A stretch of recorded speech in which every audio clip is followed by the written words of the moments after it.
오늘은 갈등을 해소하는 대화를 하려면 이라는 그래서 중간 이와 끝부분을 공부해 보도록 하겠습니다. 자, 중간 이 부분의 내용은요. 대화 상황에서 반드시 삼가야 할 말하기 방식, 차별적 표현과 비속어 표현. 이 글은 설명문이라고 했죠. 그래서 우리가 차별적 표현과 비속어 표현, 요거는 어떤 것을 말하는지 여러분들에게 잘 이해시키는 글이죠. 그 글에 대해서 공부를 해보고 이런 표현은 삼가해야 된다라는 목적을 가지고 공부를 해보도록 하겠습니다. 자, 남녀 차별적인 표현 삼가기. 차별적인 표현과 비속어 표현, 요거는요. 대화 상황에서 반드시 피해야 할 대상이 되겠습니다. 자, 우리 차별 대우를 받으면 굉장히 기분이 나쁘죠. 우리 언어도 마찬가지예요. 차별적인 표현과 또 비속어, 낮춤말, 통속적으로 쓰는 저속한 말, 이런 것들은 반드시 피해야 할 대상입니다. 우리 지난 시간에 방언과 표준어는 배움의 대상이 된다고 하는 것을 배웠죠. 이에 비해서 차별적인 표현과 비속어 표현은 절대로 우리가 하지 말아야 할 언어 표현입니다. 그래서 지난 시간에 배운 거하고 지금 우리 표현하는 거는 대조적인 관계 있죠. 남녀 차별적인 표현을 사용한 예가 교과서에 나와 있죠.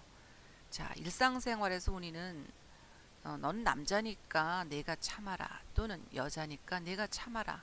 자, 이것이 바로 남녀 차별적인 표현이 되겠습니다. 이 남자니까 내가 참아라 하는 것은 이 말 뜻에는 남자는 여자보다 우월한 존재니까 참아라 하는 그런 개념이 깔려 있는 거죠. 그래서 이 표현은 삼가해야 되겠습니다. 자, 마찬가지로 여자니까 내가 참아라 하는 말 뜻에는요. 이런 뜻이 담겨 있죠. 여자는 열등한 존재니까 참아야 한다. 이 말에는 여자에게 순종을 강조하는 표현이 있습니다. 즉, 남자를 순순하게 따라라 하는 그런 개념이 있죠. 마치 유교적인 사고방식이 깔려있는 표현이라고 할 수 있습니다. 그럼 이 대신에 할 수 있는 말은 뭐가 있을까요? 자초지종을 설명하는 것이 좋겠죠. 이러저러한 사정이 있으니까 내가 참아라.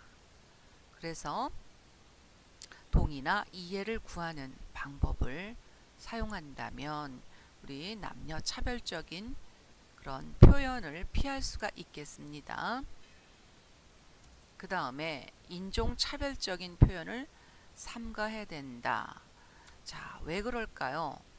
그 어떤 예시가 나와 있죠. 교과서에 어느 피자 가게에서 영수증에다가 찢어진 눈의 여성이라고 쓴 표현. 이 찢어진 눈 하면은 우리 누가 생각이 나나요? 아시아인의 여성. 그래서 아시아계 여성을 비하하는 그런 표현이 되죠. 그래서 이런 인종차별적인 표현은 굉장히 부작용이 확대될 수밖에 없죠. 그래서 어떻게 됩니까? 학대가 된다면 개인에게 해당되는 그런 문제를 넘어서 이런 개인적 갈등이 사회나 문화적 갈등으로, 즉 아시아인과 유럽 아니면 미국 또는 민족적인 갈등을 일으킬 수 있는 표현임을 우리가 알고요. 이런 인종적 차별 표현을 하지 않아야 되겠습니다. 백인 여성처럼 행동하는 흑인을 비하하는 말로 애니라고 가리키는 이름이 있어요. 흑인 여성이 가리켜서 애니라고 한다면 백인 여성처럼 행동하는 흑인, 또는 황인종을 가리켜서 국, 이거는 이제 누렁이라는 뜻이에요. 반대로 또 백인을 비하하는 표현도 있죠. 양키라는 표현도 마찬가지입니다. 이런 인종적인 차별은 바로 이렇게 개인적 갈등이 사회적, 문화적으로 또는 민족적 갈등을 일으킬 수 있기 때문에 이런 표현은 삼가해야 되겠습니다.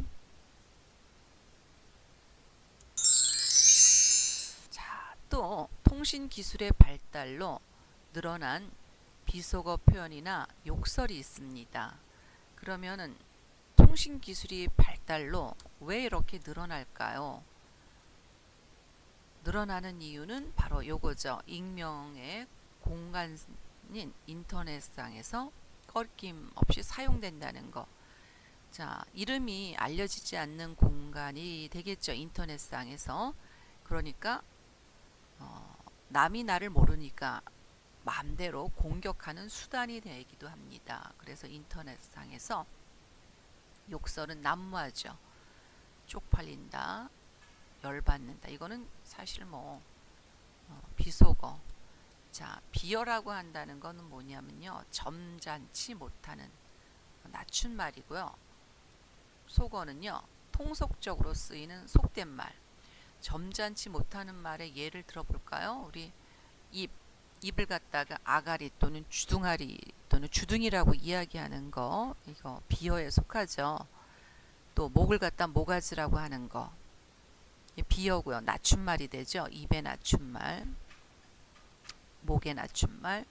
그 다음에 통속적으로 쓰이는 저속한 말.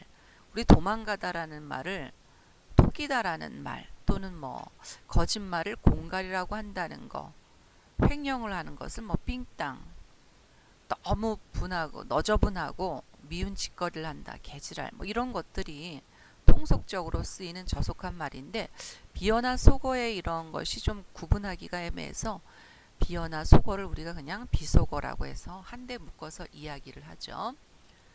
이에 비해서요, 싸돌아다닌다라는 표현은 비속어에 해당될까요? 이 싸돌아다니다는요, 비속어가 아닙니다. 여기저기 마구 다닌다는 그런 이야기입니다. 한 번은 이런 실험을 해봤대요. 비속어가 난무한 영화를 보여주는 청소년 집단과 감성적 다큐멘터리를 보여준 집단, 두 집단을 비속어를 쓰는 영화를 보여주고 하나는 감성적 표현을 보여주고 5분 있다가 관역 한가운데를 마치는 다트 게임을 했대요. 동물의 몸통이 그려져 있는. 그런데 비속어를 보여준 집단은 이 다트 게임에서 집단은 바로 동물의 몸통을 여지없이 맞췄고요. 감성적 다큐멘터리를 보여준 집단은 그 화살을 동물의 바깥쪽으로 던지는 현상이 벌어졌대요. 그러니까 우리가 얼마나 비속어를 쓰면 안 되는지 알겠죠. 자, 비속어 표현의 부정적인 효과가 바로 요거죠. 남을 공격하는 수단이 되기도 합니다.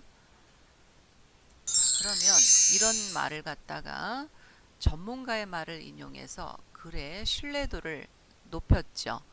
바로 이 전문가의 말이 인용된 부분이 바로 요거죠. 교과서에 나와 있죠. 왜 이렇게 비속어를 많이 하느냐, 이유를 봤더니요, 현대인들은 성취감보다는 좌절감을 느끼고 정서적 안정보다는 불안이나 갈등을 느끼는 경험이 점점 많아지면서 거친 언어나 부정적인 언어를 사용하게 된다고 어떤 전문가의 말을 인용해서 글의 신뢰도를 높였죠. 그래서 현대인들이 욕설을 많이 하는 이유가 뭐냐? 바로 성취감보다는 좌절감을 느끼고 안정보다는 불안이나 갈등을 느껴서 이런 비속어 또는 차별적인 언어 이런 거를 많이 사용하죠. 또는 통신기술의 발달, 이것 때문에 익명성의 환경이 보장이 되면서 부정적인 언어가 난무하고요. 또 하나, 아까 그런 영화를 많이 보여줬다 그랬죠. 대중매체에서 부정적으로 비춰지는 그런 영상들을 보고 남을 비하하는 표현이 두드러지게 드러난다는 거 우리가 좀 알아야 되겠습니다. 그런 비속어나 욕설을 삼가하려면 어떻게 해야 될까요? 자, 우리가 심각한 문제라고 볼 수 있다는 게 뭐냐면, 우리가 습관적으로 이것이 용인지 아닌지도 모르고 그냥 평상시에 쓰는 일상어처럼 사용한다는 거, 습관적으로 사용한다는 게 보다 심각한 문제라고 볼 수가 있습니다. 그 교과서에 그 대상이 나와 있죠. 그 대상은 두 대상인데요. 바로 비속어나 욕설을 습관적으로 사용하는 사람들을 가리킵니다. 그래서 비속어와 욕설의 부정적인 그 효과가 어떤 것인지 우리가 안다면 좀 더 삼가야 되겠죠. 바로 이것은 상대방과의 관계를 더욱 악화시키거나 새로운 갈등을 유발합니다. 그래서 욕을 하는 사람들은 뭐 긍정적이라고 본다면 욕하는 사람 자체는 순간적인 어떤 자신의 불쾌한 감정이나 스트레스를 어느 정도 해소한다고 할 수가 있겠죠. 그러나 부정적인 효과는 뭐냐? 그 이야기를 들은, 욕을 들은 사람에게는 감정이 악화가 되죠. 그래서 새로운 갈등을 유발한다는 걸 알아주셔야 되겠습니다. 그 다음 끝부분을 공부해 보겠습니다. 교양을 갖추어 대하기 위해서 청소년에게 필요한 바람직한 태도가 무엇이 있을까 보면은요. 자, 알맞은 화법과 소통 방식이 필요하다 그랬는데요. 우리 말에 이런 속담에 이런 게 있죠. 아해 다르고 어해 다르다. 이 말은 뭐냐? 같은 내용의 이야기라도 어떻게 말하느냐에 따라 전달되는 의미가 다르다라는 거. 이왕이면 고운 말이나 바른 말을 해라라는 뜻이죠. 우리나라 속담에 이거 말고도 또 뭐가 있어요? 말 한마디에 천냥 빚을 갚는다는 말이 있죠. 그래서 같은 말이라도 좀 더 고운 말, 바른 말을 해야 되겠어요. 예를 들어 아이가 어떤 잘못을 할 때 그래 다음부터는 조심하렴 하는 거하고 비아냥거리는 말투로 잘했다 잘했어 그럴 줄 알았어 이렇게 비난하는 말을 한다면 듣는 사람 입장에서는 그런 행동을 잘못을 알고 자기 신의 행동을 반성하기보다는 기분이 나빠서라도 따르게 되지 않죠. 자, 그러면 올바른 대화 방법이 무엇이 있을까요? 먼저 상대방을 존중하고 인정하는 태도를 가져야 되겠고요. 또 갈등을 해소하고 관계를 개선하는 말을 가려서 쓰는 습관을 길러야 합니다. 우리 탈무드에 이런 말이 있죠. 귀는 몇 개, 두 개, 입은 하나다. 자, 귀는 두 개요, 입은 하나라고 한 이야기는 뭘까요?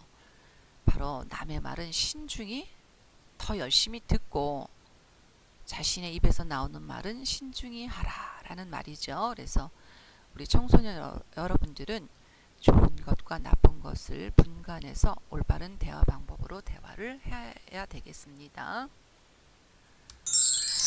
교양인이 되기 위한 청소년의 바람직한 태도를 우리가 공부를 해보아야 되겠는데요. 우리 교양인 하면 누구를 떠올리나요? 일단 어른을 떠오르게 되죠. 그러나 청소년도 교양인이 될 수가 있습니다. 어떻게 해야 될까요? 첫 번째, 상대방의 말하기 방식을 존중하고 귀 기울여서 듣는 태도를 길러야 되겠고요. 두 번째는 공적인 상황과 사적인 상황에 적절한 언어를 사용하는 능력을 키워야 하고요. 공적인 상황에서는 표준어, 사적인 상황에서는 우리 친구들끼리 통할 수 있는 그렇다고 은어를 사용하라는 것이 아니라 사적인 상황에서는 고향 사투리 이런 것들을 적절히 사용하는 것이 좋겠죠. 그 다음에 세 번째, 갈등을 유발하는 차별적 표현이나 비속어 등은 삼가해야 되겠고요. 네 번째, 개인과 집단 사이의 문제를 해결하는 언어 소통 능력까지 갖춰야 되겠죠. 이렇게 한다면 우리는 청소년도 교양이 될 수가 있습니다. 여러분들 그 다음에 훌륭한 사람이 되고 싶죠. 그리고 어렸을 적 언어 습관은 나이가 들어서 고치기가 힘들어요. 지금부터라도 교양인으로서의 청소년이 되기 위해서 상대방의 말하기 방식을 존중하고 상황에 맞는 표현을 사용하고요. 차별적 표현이나 비속어 등을 삼가해야 되겠습니다. 오늘 강의는 여기까지입니다. 이상입니다.